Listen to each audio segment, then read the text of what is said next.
සුබ දවසක්. ඉතින් ඔන්න ගොඩ කාලෙකින් පස්සේ මං ආවෙත් ඔයගොල්ලොත් එක්ක රසවත් කෑමක් හදන්නේ කොහොමද කියලා අපි බලමු. මුලින්ම ඔයගොල්ලෝ පෑන් එක ලිපේ තියෙන බටර් මේස හැඳි 2ක් විතර එකතු කරගෙන හොඳින් රත් කරගන්න ඕනේ. බටර් ටික හොඳට රත් වුණායින් පස්සේ මුලින්ම අපි හීනියට කපාගත්ත සුදු ලුණු බික් කීපයක් තමයි එකතු කරගන්නේ. ඔයගොල්ලෝ හොඳට රන්වන් පාට වෙනකම් මුලින්ම සුදු ලුණු ටික බැද ගන්න ඕනේ. මේ වෙලාවේ හොඳ සුවඳක් හමනවා. අපේ සුදු ලුණු ටික හොඳට රන්වන් පාටට බැදුණායින් පස්සේ ඊළඟට මම පෑන් එකට එකතු කරගන්න පොඩි ලුණු ගෙඩියක් හීනියට කපාගෙන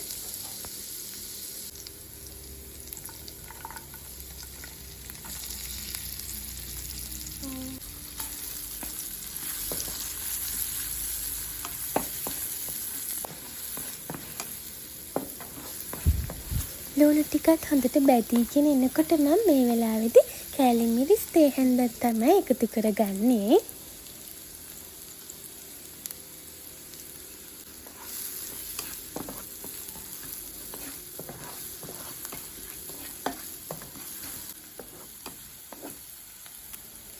රස අනුව මේ වෙලාවේදී ඔයගොල්ලෝ ලුණු ස්වල්පයකුත් එකතු කරගන්න. ඊළඟට මම කලින් පිසන ලද නූඩල්ස් කෝප්පයක් තමයි මේ එකතු කරගන්නේ.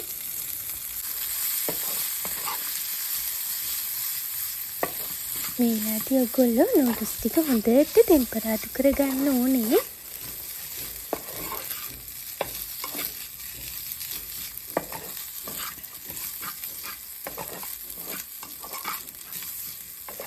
මේ වෙලාවේදී මම ටෙම්පරාදු කරගත්ත නූඩල්ස් ටික වෙනත් ප්ලේට් එකකට දාගන්න තමයි යන්නේ. ඊළඟට මම බිත්තර අවශ්‍ය ප්‍රමාණයට අරගෙන ලුණුයි ගම්බිරිසයි දාලා හොඳට මික්ස් කරගන්නවා. නැවත වරක් ඔයගොල්ලෝ පෑන් එකට බටර් මේස හැන්දක් එකතු කරගන්න ඕනේ.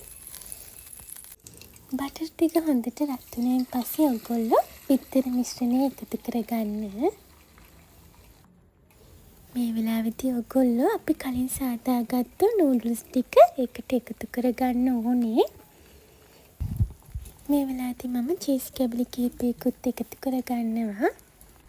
ඒ වගේම හීනියට කපාගත්ත ලුණු කුල කීපයකුත් එකතු කරගන්න.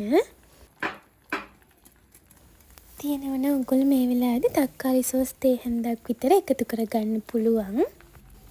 සරානු ඔයගොල්ලන්ට පුළුවන් ගම්බිරිස් කුඩු ස්වල්පයකුත් එකතු කරගන්න. මේ වෙලාවේදී ඔයගොල්ලන්ගේ කැමැත්ත අනුව එළවලු වර්ග එකතු කරගන්න පුළුවන්. මේ විදිහට හොඳට බේක් වුණායින් පස්සේ පරිස්සමට ඔයගොල්ලෝ නවා ගන්න ඕනේ.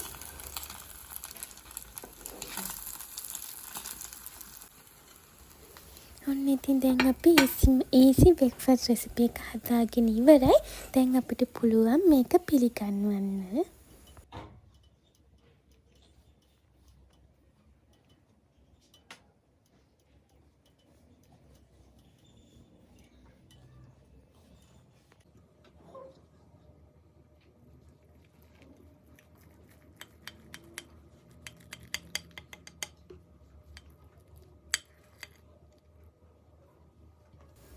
එහෙනම් ඉතින් ඔයගොල්ලොත් අනිවාර්යෙන්ම මේ රෙසිපි එක try කරලා බලන්න.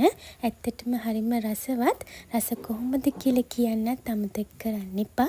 එහෙනම් ඉතින් සුපුරුදු පරිදි මේ වීඩියෝ එකට like එකක් කමෙන්ට් එකක් දාලා දිගටම අපිත් එක්ක ඉන්න. එහෙනම් ඉතින් අදට මම ඔයගොල්ලන්ගෙන් සමුගන්න. ගිහින් එන්නම්. නැවතත් මේ වගේ රසවත් වීඩියෝ එකකින් හමු වෙමු. Take care. Bye.